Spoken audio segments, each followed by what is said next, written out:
An object initially at rest explodes into three fragments A, B, and C.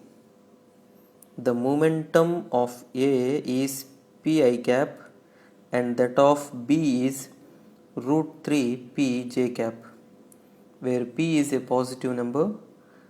The momentum of C will be initially, as the object was at rest, its initial momentum is equal to 0. After explosion, the object has splitted into three fragments as A, B, and C.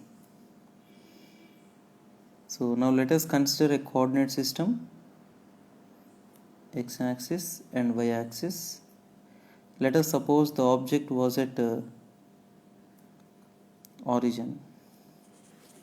Now, after explosion, one of the fragment A has attained momentum along x direction, which is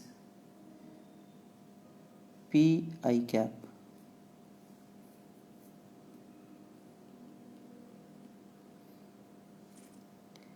And the fragment B attained momentum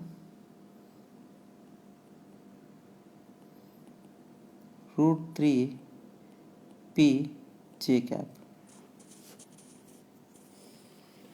After explosion, the final momentum of the system is equal to momentum of A fragment plus momentum of B fragment plus momentum of C fragment.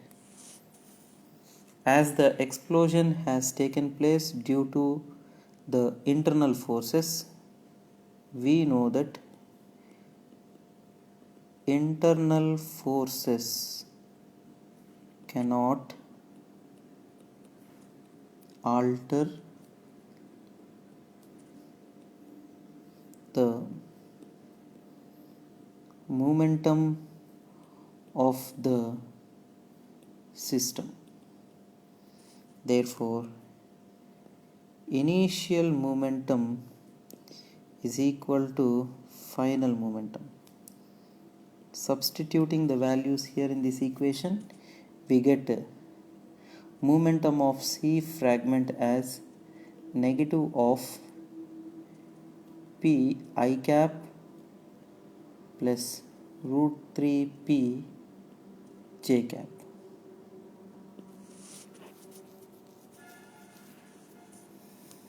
So it attains momentum in a direction which subtends 30 degrees with negative y-axis. So the direction of momentum of C particle subtends an angle of 150 degrees with the direction of momentum of B particle. So the magnitude of momentum of C fragment is 2p and its direction makes 150 degrees with that of B. So the correct option is 4.